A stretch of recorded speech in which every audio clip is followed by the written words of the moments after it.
El contenido y las imágenes de este programa se difunden con fines noticiosos y de interés público. Además, los comentarios, opiniones y expresiones de sus invitados son responsabilidad exclusiva de ellos y no representan ni deben interpretarse como la opinión de este canal. EICNEX, nuestros periodistas y presentadores mantienen un nivel de compromiso con su audiencia, de entretener e informar de manera objetiva y con responsabilidad.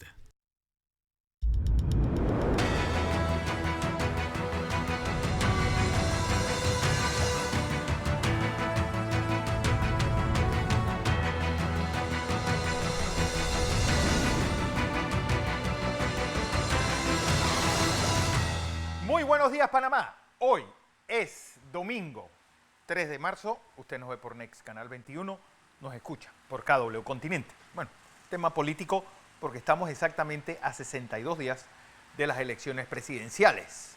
Todo en un momento en el cual se da el regreso a clases a partir de mañana, 4 de marzo. Recuerden, va a entrar solo la primaria, la básica. La premedia y media entrarían el próximo lunes.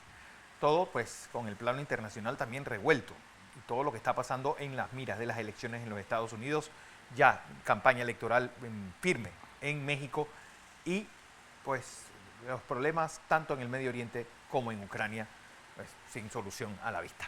Mi primera invitada de la mañana es Zulay Rodríguez Lu, aspirante a presidente, alcaldesa de San Miguelito y a diputada en San Miguelito. Bueno, tu renuncia, la audiencia del viernes. ¿Realmente la renuncia es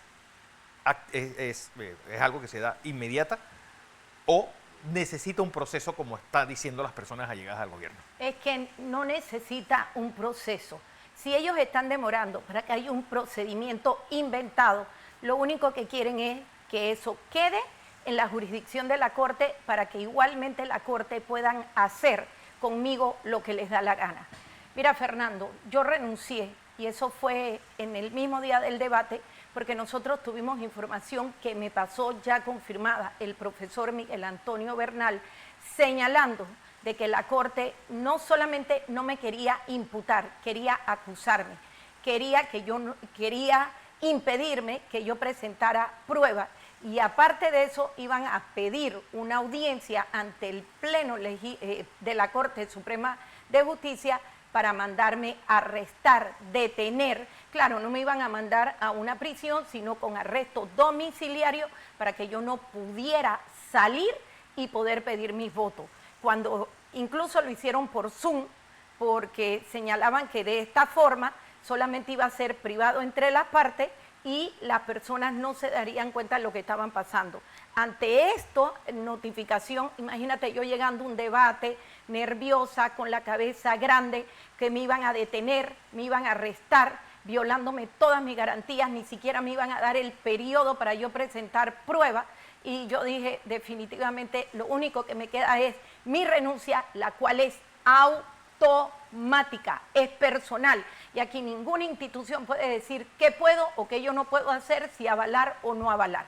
Esto ya es, yo estoy en un limbo jurídico en este momento, porque yo no voy a reconocer la jurisdicción de la Corte que ha violado todos mis derechos desde el día 1 que se presentó la señora Diana Cardona, el 21 de febrero del 2022, señalando que yo había asesinado a su ex esposo.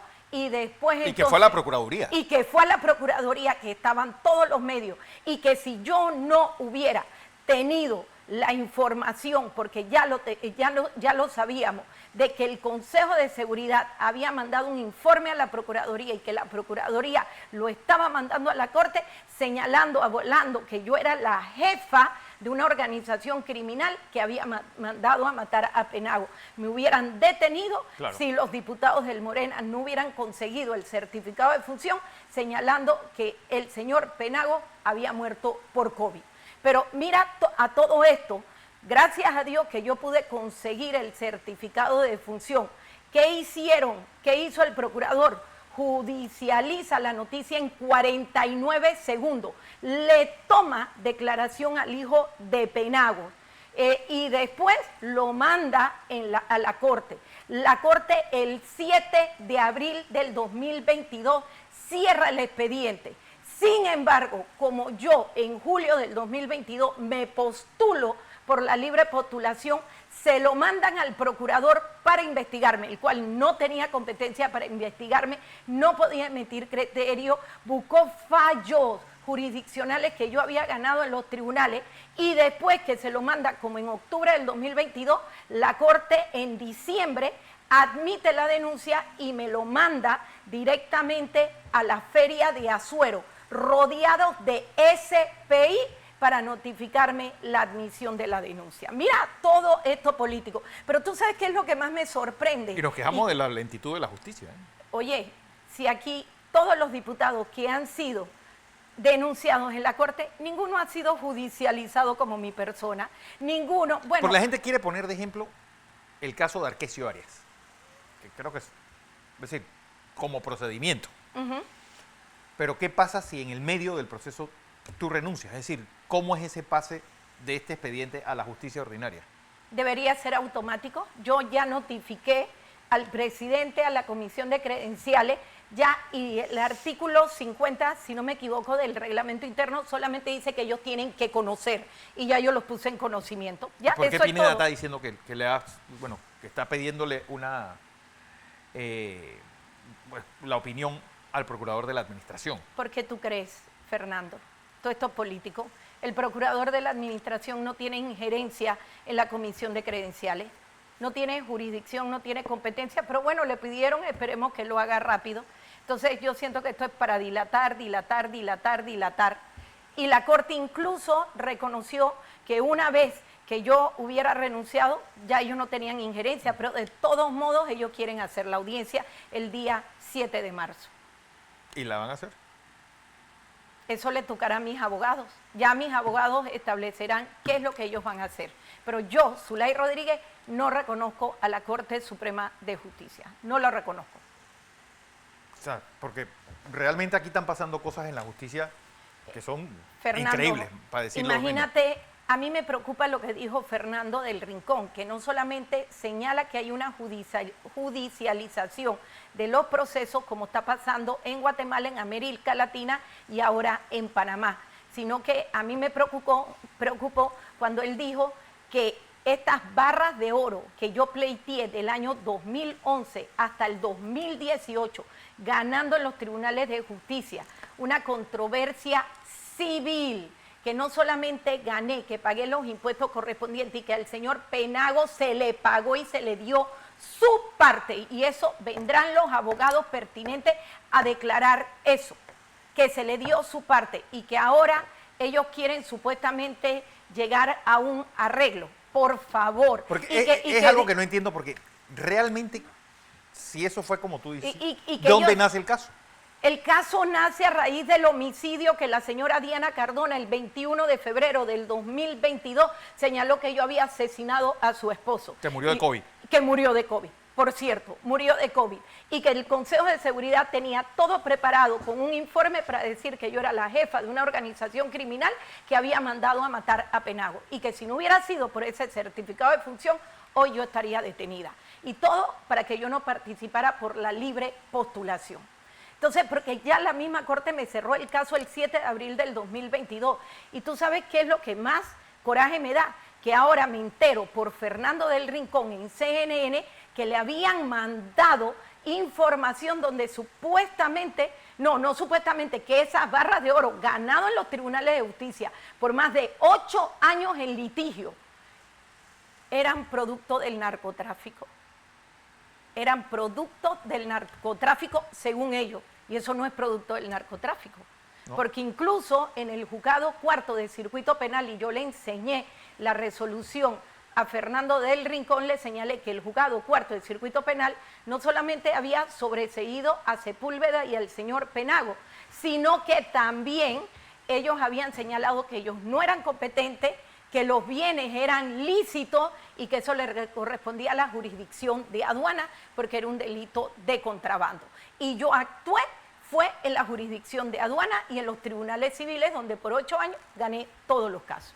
O sea, al final era una controversia civil que ellos han judicializado, han penalizado, han sacado, que es lavado de dinero, que es estafa, que es hurto con abuso de confianza, prevaricato y asociación ilícita para delinquir. Todo esto nos hemos enterado. Y después me enteré que la señora Nadia del Río estaba en una institución del Ministerio Público, yo no sé qué hacía, y después fueron a pedir que un expediente mío en la UAP. Todo eso me he enterado, pero ellos no pueden hacer nada ilícito, porque incluso a mi esposo le han investigado las cuentas bancarias. Mi esposo es práctico del canal. Y si hubiera habido algo ilícito, ya los mismos bancos hubieran señalado y lo hubieran manifestado ante la superintendencia de bancos. No, yo tengo la ya hubiera salido en foco. ¿Ah? Ya hubiera salido en foco. No, ya hubiera salido en foco. Es más, a mí me sorprende que Foco hable de una negociación, cuando la misma magistrada, y te vamos a poner la transcripción, señalaba que si aquí había una negociación, todo el caso se cerraba. Entonces, ¿de qué estamos hablando?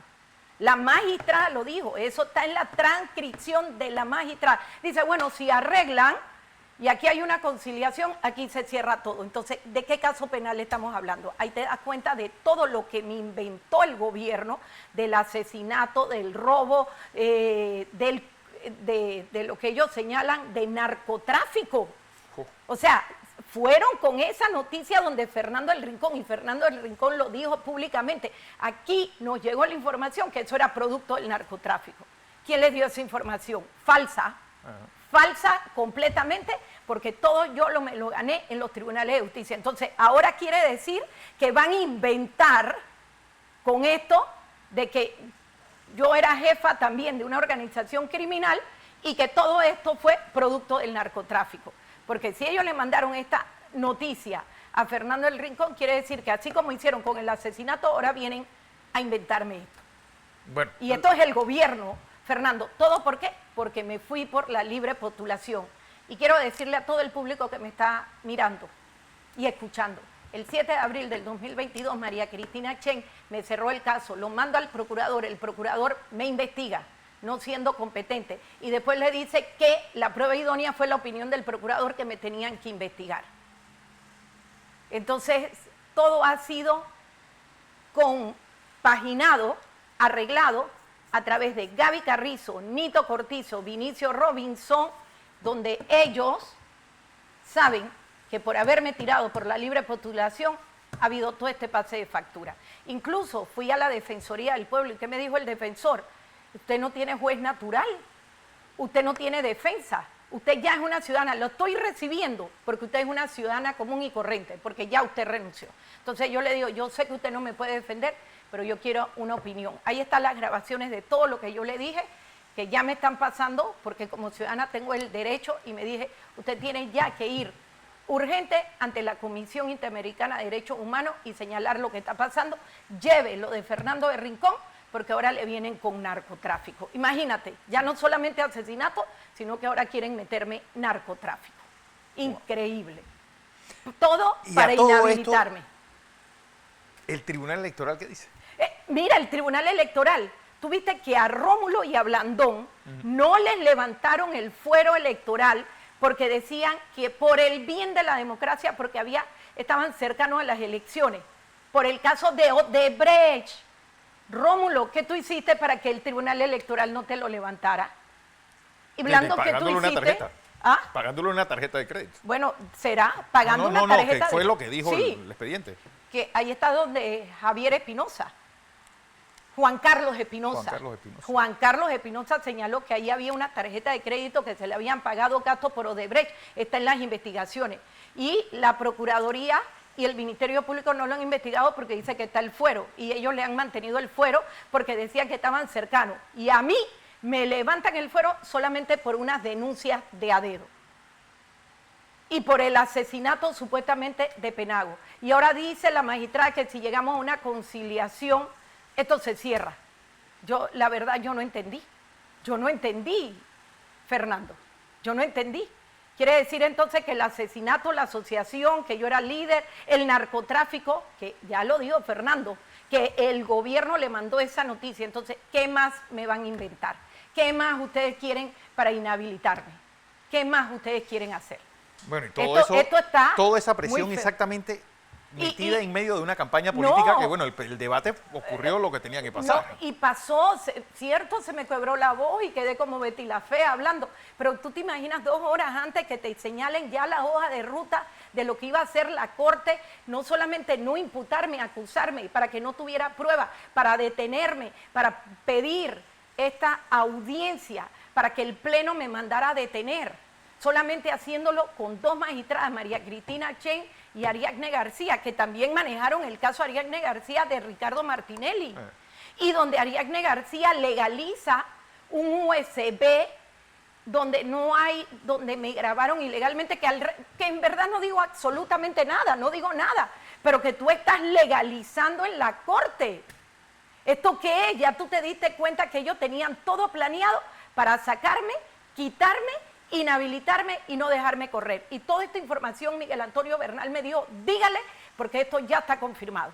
Le viene la detención, le viene la acusación, no la imputación, no le van a dar el término. Y yo me mantengo que el día 7 de marzo, la Corte no tiene competencia para investigarme. Y todo lo que está sacando con información quiere decir que el gobierno y la Corte se lo están dando a foco. O sea, ¿esto qué es? Ellos hablan de conciliación. Entonces, ¿cómo ellos saben que la magistrada señaló que con una conciliación esto se cerraba? Esto se cerraba si había una conciliación. Lógico, mi esposo está bravo y dice, bueno, entonces al final todo esto fue una extorsión. Álvaro, siempre fue una extorsión. Siempre fue una extorsión. Siempre fue una extorsión. Incluso en la grabación que la magistrada legalizó, que eso no está ahí, yo le decía a Penagos, señor, ¿quién le pagó a usted? Y dice, bueno, dame algo y yo te declaro todo, yo te voy a declarar todo lo que tú quieras. Y yo, señor, no es que usted me declare, usted tiene que decir la verdad y yo no le voy a pagar a usted, porque esto sería una extorsión. Eso no sale en esa grabación. Quiere decir que toda la grabación donde sacaron 5 o 6 minutos, la cortaron, la editaron, la manipularon y la magistrada viene sin mandarlo a Medicatura Forense y lo legaliza. Pero ahí no sale donde Penagos me pedía plata para decir quiénes fueron allá. Le dieron plata para acusarme falsamente. Eso se va a saber, Fernando, pero no se va a saber a través de la Corte Suprema de Justicia. Eso, a través de la Corte no se va a saber, ni ellos lo van a permitir, porque ellos han sido parte de este show. Definitivamente entonces no vas el viernes. Bueno, no te voy a decir porque eso queda ya en mis abogados, pero no reconozco la competencia. Magistrada María Cristina Chen, Ariadne García, ustedes saben que no son competentes, ya ustedes lo reconocieron. Y ya incluso está en la transcripción de la audiencia donde ustedes decían que si había una conciliación esto se cerraba. O sea que nunca hubo caso penal. Y por otra parte, que Fernando del Rincón haya señalado que le enviaron información que esas barras de oro eran producto del narcotráfico, quiere decir que también ya me están planeando inventar otro proceso más, aparte del asesinato que se les cayó. Y eso también se les va a caer. Y bueno, todo esto que se prestó el Tribunal Electoral, que a Rómulo y a Blandón no le levantaron el fuero penal por el caso de Odebrecht, y a mí sí me lo levantaron por simples señalamientos y denuncias. Que todo fue un bochinche.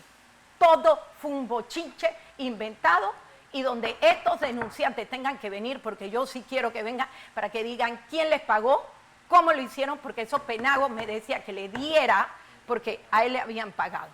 Todo eso está. Pero claro, la magistrada, eso sí lo quitaron. O sea, esto se va a saber, Fernando, la verdad va a salir a flote, porque van a venir abogados. Tú vas a ver la cantidad donde señalaron que Penagos sí se le pagó y se le dio su parte al abogado de él. Que después él haya acabado, yo me imagino que se gastó todo y después le dijeron, no, extorsiónala y dile que te dé lo que ella se ganó en sus honorarios. Eso fue lo que pasó, Fernando. Bueno, pero esto se va a saber, esto va a salir, pero en la Corte esto no va a salir, ellos lo van a tapar, esto tiene que salir en la jurisdicción ordinaria. Claro, que va a ser una cosa mucho más... Y pública, pero pública. Acá no, acá ellos van a manipular. ¿Y por qué iban a hacerla a través de Zoom? Es lo que no, es otra porque de las no cosas. querían que esto se supiera. Entonces, ¿qué van a querer ellos hacer el 7 de marzo? Yo no me puedo defender, no puedo buscar pruebas y me queda un periodo muy corto para las elecciones del 5 de mayo. Entonces, esto tiene que ir a la jurisdicción ordinaria, porque el propósito que siempre ha tenido Gaby, Vinicio y el señor Nito Cortizo, que sabe todo lo que está pasando, es manejar todo en la corte y sacarme. Sacarme. Wow. Eso ha sido. Y ayer, mira, perdón, el día... sí, el día 29 yo tenía 3 foros, yo no pude ir, yo tenía que estar en contacto con mis abogados, encima con una bronquitis que tengo, encima, bueno, y yo le dije a mis abogados, encárguense ustedes. Pero yo estoy quebrada. ¿Quién dice que no? Lo que pasa es que la procesión uno lo lleva por dentro. Lloro todos los días. ¿Tú crees que yo no lloro con mi familia? Yo lloro con mis amistades. Que a mí me hayan hecho toda esta patraña de asesinato, narcotráfico. O sea, y todo fue una controversia civil porque ellos lo que querían era plata. Y entonces me imagino que se vendieron al mejor postor y me hicieron toda esta trama. Pero esto va a salir a la luz pública. Y ya a nivel internacional ya saben lo que está pasando. Y ya vamos a demandar también a nivel internacional. Bueno, ojalá así sea. Sí, bueno, se va a hacer, Fernando, cosa es que porque la verdad tardía, se tiene que saber. Justicia tardía no es justicia. Bueno, también es cierto, eso es cierto. Y mira todo lo que me han hecho, que me fueron a notificar en la feria de Azuero, con SPI, todo lo que me han hecho para tratar de sacarme de la contienda. Y lastimosamente el Tribunal Electoral se prestó para esto. Así es. Bueno, Zulay Rodríguez Lu, aspirante presidencial a la alcaldía de San Miguelito y a la diputación en el circuito 8-2. Gracias. Gracias, Fernando. Y suerte.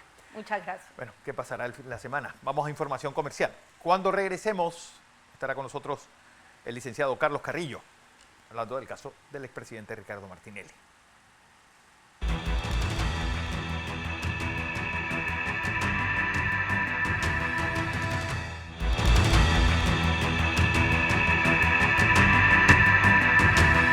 Seguimos en la presentación de Entre Líneas. Hoy es domingo 3 de marzo y como había avanzado, mi siguiente invitado es Carlos Carrillo, a quien le doy la bienvenida. Como siempre, Carlos, feliz domingo a ti y buenos días.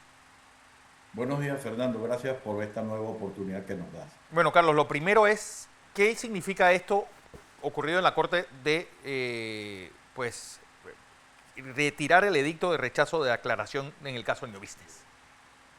Bueno, mira, en lo que se está dando es que ahora el tribunal recibió el expediente el día viernes y ahora tenemos que esperar. El mismo viernes hicieron el reingreso y nosotros estamos dentro de los términos de la ley esperando una serie de tramitaciones que quedan pendientes. Tenemos 2 apelaciones de nulidades, tenemos 2 apelaciones de medidas cautelares que fueron cambiadas por detención preventiva, una en el caso de New Business, otra en el caso de Odebrecht, pero concentrémonos en New Business. La juez consideró cambiar la medida cautelar por la existencia del asilo de Ricardo Martinelli y el peligro de fuga que la Fiscalía invocó. Luego dijo que no había una constancia de que él estuviera asilado, pero sí existía. Y recordemos que el día 7 de febrero la Cancillería en sus publicaciones oficiales certificó que había notificado a la Corte Suprema de Justicia y a las autoridades competentes de que Ricardo Martinelli era un asilado. Y ese mismo día, previamente, Nicaragua había certificado que Ricardo Martinelli era asilado político al tenor de la Convención de Cuba de 1928 y Montevideo de 1933, además de otros convenios multilaterales que existen en la materia de asilo político. Dicho lo anterior, ahora estamos en la fase final del tema de procesal penal y ya la justicia electoral tendrá que ser instada y estaremos pendientes de cuál es el trámite que se va a dar. Para nosotros, gracias a Dios, por lo menos la vergonzosa actuación del Tribunal Electoral a través de un funcionario de asesoría legal que, rompiendo el esquema institucional de separación de órganos del Estado, pues la misma juez tuvo que desmentir cualquier situación y certificar públicamente que no había ejecutoria. Ahora queda en manos del Tribunal Electoral lo referente a la posible nulidad en caso de una elección por parte de Ricardo Martinelli, en caso de que se ejecutoriara la resolución que está siendo, que fue desfijada y reingresada el día viernes. Sin embargo, procesalmente nosotros dependemos de ciertas interpretaciones del órgano judicial que esperemos se den conforme a derecho. Hay que recordar, el fallo del 1 de febrero se dio violando los términos de ejecutoria de la advertencia de inconstitucionalidad, que fue desfijada el día 6, y de las recusaciones que fueron desfijadas el día primero, que fueron desfijadas el día 1 y 2 de febrero, y el fallo de inadmisión tiene fecha de 1 de febrero. Aparte de que ya el propio secretario del Tribunal Superior había advertido de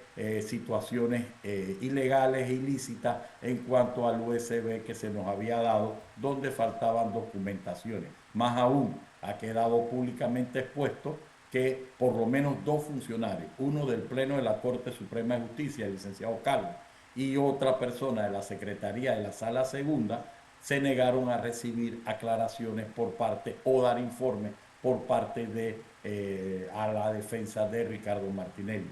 Nosotros no conocemos, en este momento, no conocíamos, perdón, hasta el día viernes, la decisión de rechazar de plano y en qué se fundamentó. Así que nos dieron conocimiento es a partir del reingreso. Eso es en términos generales y disculpa que me haya extendido la situación procesal. Ok, Resumen, pero eso no Carlos, ¿qué significa? ¿Sabes? Para aquellos que somos legos en derecho, ¿qué significa este retiro? ¿Qué significa que eso va a volverse a integrar? Y la pregunta que todos nos hacemos, ¿sigue Ricardo Martinelli siendo candidato a la presidencia de la República? Bueno, procesalmente, en materia penal, todavía el tribunal, a nuestro juicio, no podía y no puede notificar ejecutoria hasta la próxima semana, dependiendo de las interpretaciones que se hagan. Primero que todo. Segundo, la defensa tiene pendiente, y como hemos dicho públicamente, a pesar de las amenazas que se han dado, nosotros vamos a agotar todos los recursos que la ley dispone para defender los intereses de Ricardo Martinelli. Para mí es vergonzoso que a nivel internacional la Corte Suprema de Justicia no haya saneado que una persona fuera condenada en base a 2 testigos que no se les permitió conocer ni repreguntar, ni siquiera existiendo contradictorio, y que la propia, ahora mismo la percepción que tiene la defensa, que el órgano judicial, en vez de ser un dirimente, en vez de ser el tribunal, ahora se ha convertido en parte, y eso es muy tóxico para el ejercicio profesional. Oportunamente cada uno responderá por su acto. Entonces, en resumen, lo que queda decir que el Tribunal Electoral no puede comenzar ninguna actuación a solicitud de parte o por las instituciones de la Fiscalía Electoral o de cualquier manera hasta que haya una ejecutoria. Y después de eso se va a discutir que el Tribunal Electoral tiene que respetar la condición de asilado de Ricardo Martinelli para cualquier trámite.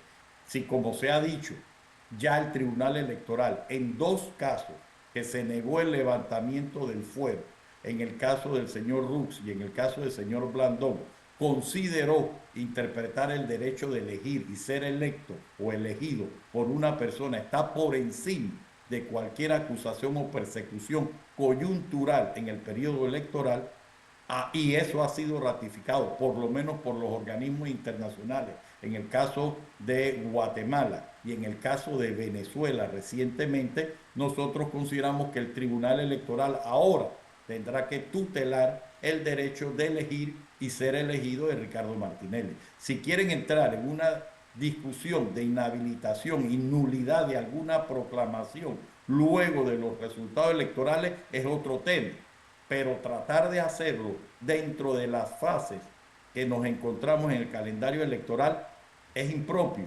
Está precluido porque ya la postulación salió en firme y por un decreto del propio tribunal hay la ficción jurídica que quedó ejecutoriado o inmutable a partir del 31 de diciembre. Por eso se hizo una publicación en enero y dice candidaturas en firme. Ya la siguiente fase se da electoralmente luego de la proclamación de un resultado electoral. Si eso se desconoce, pues se agotarán las vías respectivas. Ahora, para nosotros, en resumen, el Tribunal Electoral debe garantizarle a la ciudadanía panameña el derecho a elegir y ser elegido de toda persona. Bueno, y la pregunta, pues también que todos nos hacemos. Es decir, ¿cuándo es el último día en el cual se puede inhabilitar, con esa presión que hay, a Ricardo Martinelli para que su cara salga en la papeleta? Aclaremos algo. Ricardo Martinelli, por el fallo penal, no fue inhabilitado. No hay una orden judicial de inhabilitación que se pueda ejecutar. Es decir, lo que pudiera hacer el Tribunal Electoral es que en el plazo correspondiente a una proclamación verificar si Ricardo Martinelli tiene o cumple o incumple alguna prohibición constitucional. Y eso ser objeto de un procedimiento. Pero, ojo, no hay ninguna decisión ejecutoriada de que Ricardo Martinelli sea inhábil de ejercer funciones públicas o de una candidatura. Tendría que hacerse el proceso y determinar si existe esa inhabilitación o no. En eso es de fondo y se discutirá en su momento procesal oportuno por la representación que tenga Ricardo Martinelli Berrocal en el Tribunal Electoral. Bueno, y lo cierto entonces es, la candidatura sigue en firme a pesar de ese retiro del tablero de la Corte Suprema de Justicia. ¿Y qué sigue? Sí, porque pues los medios enemigos de Ricardo Martinelli ya dan esto como una victoria y como el paso inmediato para seguir la inhabilitación. Sí, y se han hecho dos cosas. Uno, un particular que no guarda relación con el proceso electoral ha pedido la inhabilitación, que no es procedente, y lo que motivó algún tipo de consulta en la Dirección de Asesoría Legal. Y dos, no existe ninguna actuación de la Fiscalía General Electoral ni Fiscalía Administrativa Electoral, y ha quedado claro que no puede existir sino hasta que esté ejecutoriado la sentencia y verificar la trascendencia. Más aún, recientemente existe jurisprudencia del Tribunal Electoral en el Juzgado Administrativo Electoral que se traduce en un procedimiento sumario para los efectos de determinar la calificación. Ya el derecho a la doble instancia o demás se discutirá en su momento, pero existe que se debe dar un proceso. En resumen, para nuestra opinión personal, la candidatura de Ricardo Martinelli no puede ser afectada hasta después del 5 de mayo, donde se den unos resultados electorales. Bueno, Carlos, que eso es lo que todos nos estamos preguntando, es decir, una justicia que ha funcionado a una velocidad que creo que para ti ha sido asombrosa, a pesar de que más de 30 años que tienes de ejercer el derecho. Bueno, sí, tenemos más de 40 años y no tan solo que haya sido precipitada, porque una justicia con celeridad o en tiempo razonable es un principio de que todos respetamos. Lo que no aceptamos es que se hayan violentado términos y que no se hayan respetado las ejecutorías ni las garantías. Vuelvo y te repito, ¿cómo es posible que un funcionario le diga a su superior, esto no se entregó, faltan documentos, no se le dio a la defensa?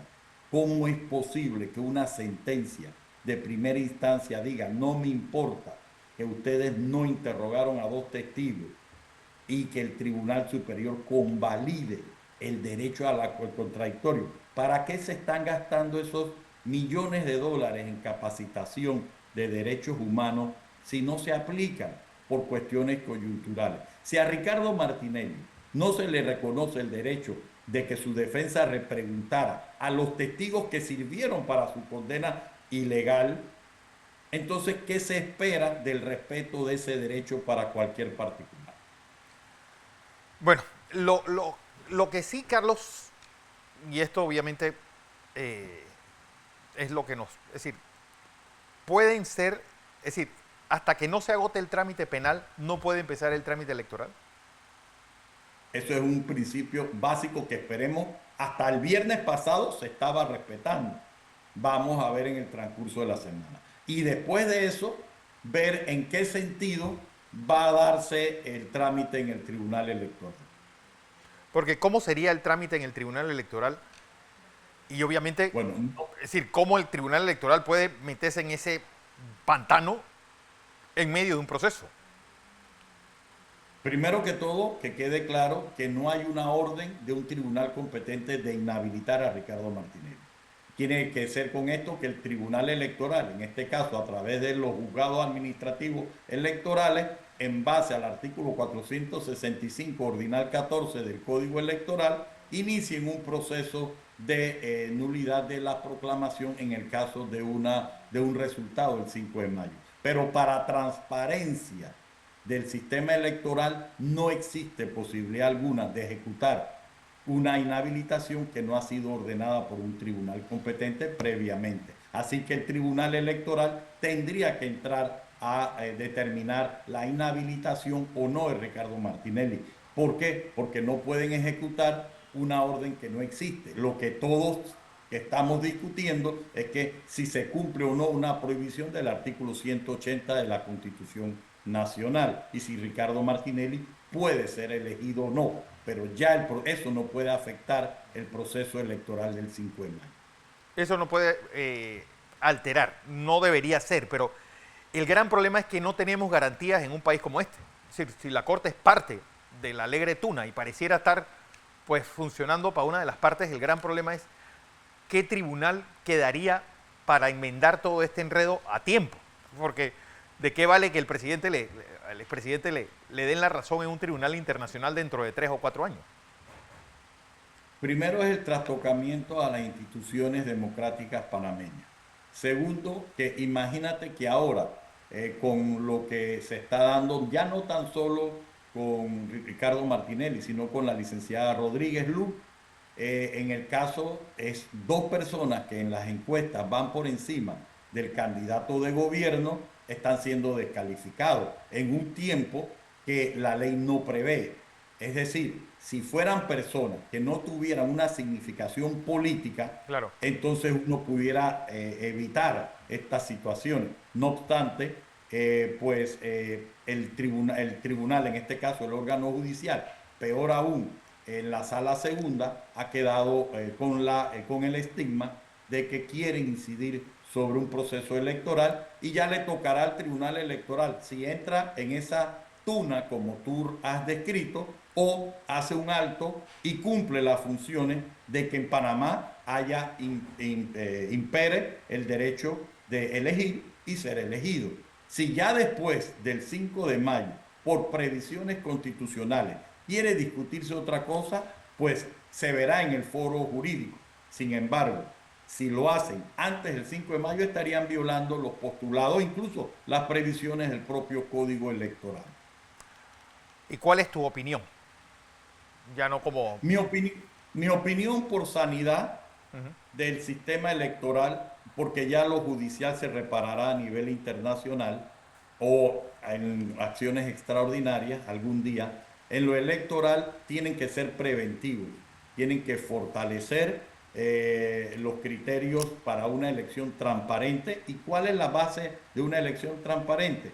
Que todos los candidatos participen y que haya un sufragio libre en el torneo. Ese sufragio se verá coartado si comienzas a descalificar. Hasta el día de hoy son 2 y hay otras personas que están en riesgo igualmente de ser objetos de o que están siendo o tienen peligro de procesos penales siendo candidatos y no sabemos qué tipo de manejo se dará o si no se van a respetar los derechos internacionales y los fundamentales de los candidatos y de nosotros como ciudadanos que participamos como votantes en el proceso electoral. Bueno, resumiendo, es decir, desfijar este edicto en la Corte Suprema de Justicia rechazando la aclaración. Hay otros procesos, entonces, como me dices, hay otros, han presentado hay otros procesos caminando. Es lo que otros tengo entendido. recursos. Otros Es recursos, de perdón, esa es la palabra. Correcto, hay recursos de apelación de incidentes de nulidades y hay recursos de apelación sobre las medidas de detención que se ordenó. Esto, por ejemplo, porque sé que los otros 4 condenados han presentado apelaciones también. ¿Esto incide en el propio presidente Martinelli o solamente, o cada proceso de los 5 condenados es distinto? Bueno, es que ahora la decisión de la juez tiene una situación que tiene que definirse. Si declaran ejecutoriada la sentencia 2 de julio del 2023, ¿cómo vas a declarar ejecutoriada algo que todavía hay una apelación de la Fiscalía? O sea, tú no puedes decretar ejecutoriado parcialmente un fallo si no termina de resolverse la apelación de todas las partes. En este momento, definitivamente, eso tiene que decidirlo la juez de primera instancia, que es la licenciada Martínez, cuando dio la entrada para conocer el fallo de la Corte, pues ahora falta la interpretación que ella haga sobre si esta sentencia está ejecutoriada o tiene que esperar que termine la apelación del fiscal para los efectos de decretarla ejecutoriada, porque una sentencia está en firme o ejecutoriada cuando contra la misma no cabe recurso alguno, pero la propia juez concedió por un recurso de hecho del Tribunal Superior a una apelación que está pendiente de fallo. Y eso puede trastocar, porque en esa apelación puede haber saneamientos por parte del Tribunal Superior de la sentencia que está siendo apelada por el fiscal. Bueno, Carlos Carrillo, gracias por esta aclaración. Gracias a ti y saludos a todos. Vamos a información comercial. Cuando regresemos, El Mundo. Alonso Correa, desde Madrid.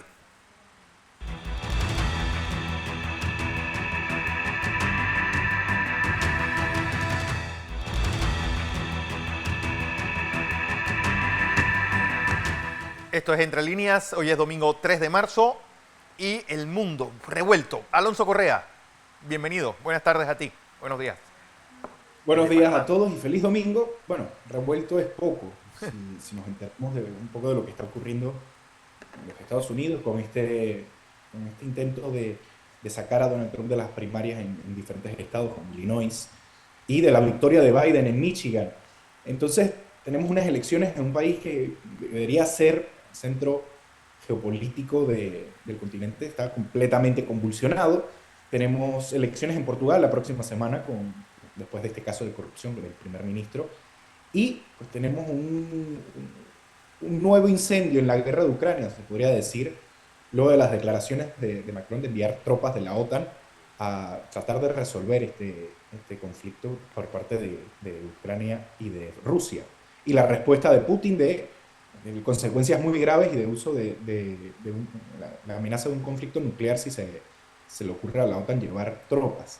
El problema aquí está no solamente en que es realmente Francia el único interesado el único vocero de enviar tropas.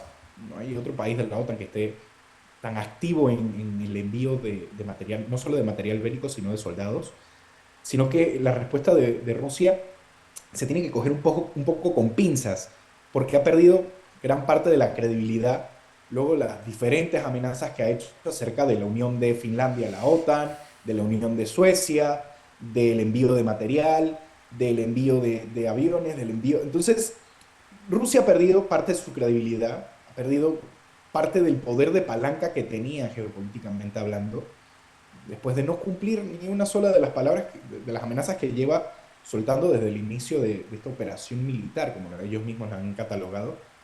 Pero lo importante aquí es, ¿por qué Francia? ¿Por qué pasó de ser pues, este aliado desde dentro de Rusia? Emmanuel Macron era este político que trataba de ver ambas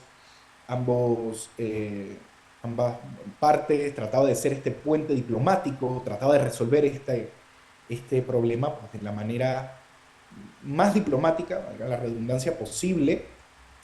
Ha pasado a ser uno de los los enemigos más activos de la Rusia de Putin.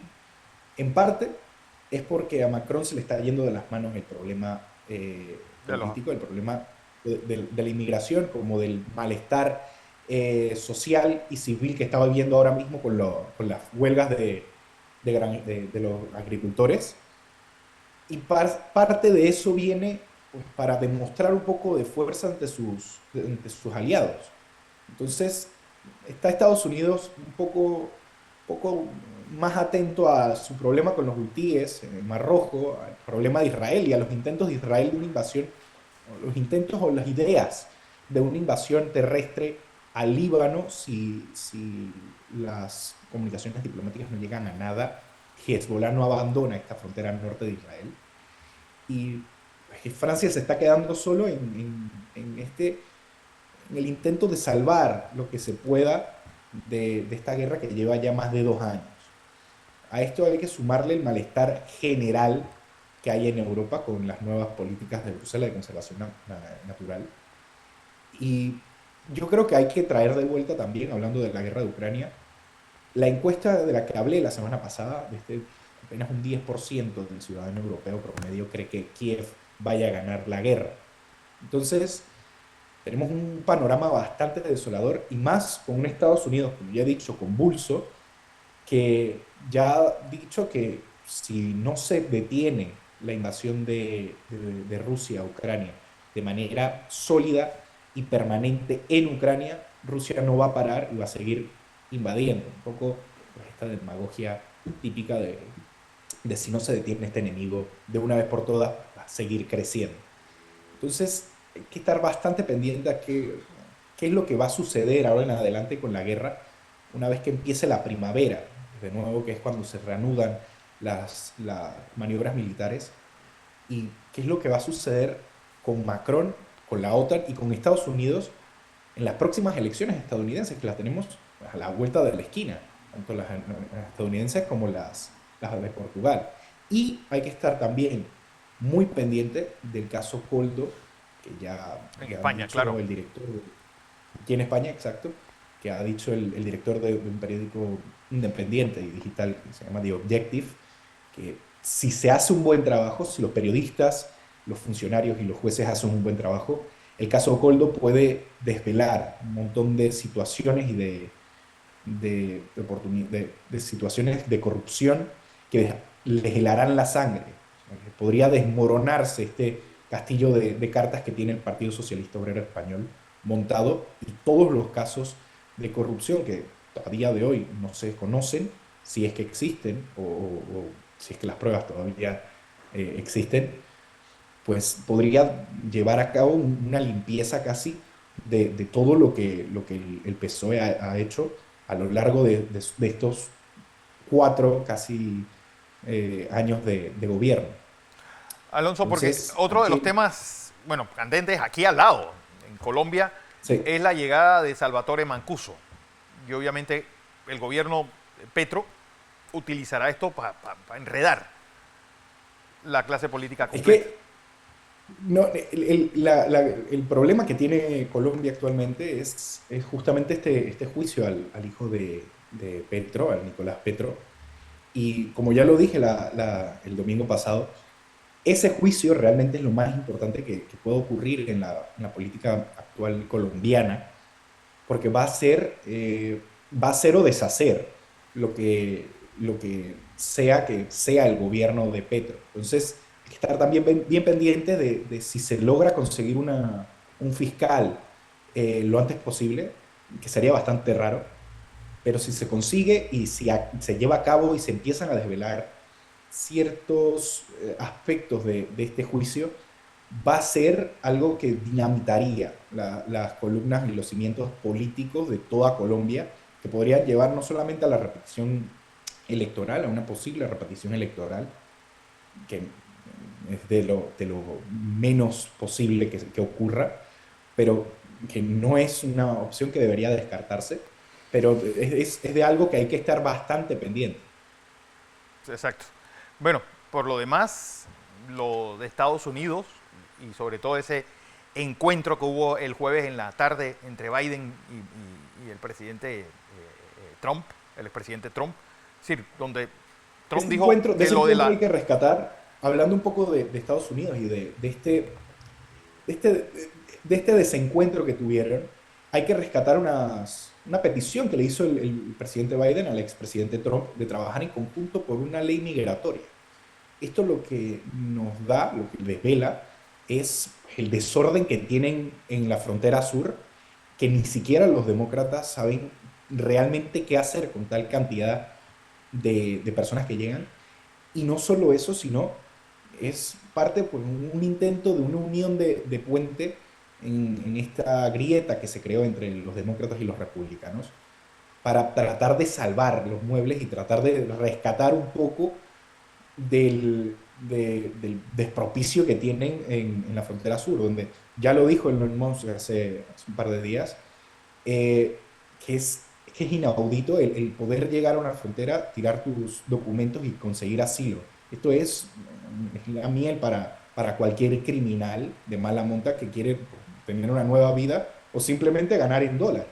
Claro. Entonces, esta declaración, esta petición de Biden debería ser también algo importante, no solo en la carrera política, la próxima carrera política de las elecciones, con vista a las elecciones de este año, sino el hecho de que ya los demócratas realmente no saben qué hacer con los 6 millones de migrantes que han llegado a la frontera sur.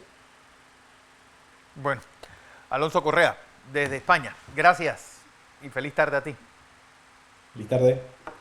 Así es, bueno, una semana donde mañana inician las clases, recuerden, solamente para la primaria, la básica, como se llama ahora, premedia y media, es decir, el primero y segundo ciclo, entrarían el siguiente lunes 11 de marzo. Por lo demás, no me resta más que desearles a todos suerte en la lotería y nos vemos mañana desde las 6 en punto de la mañana en la edición matutina de Next Noticias.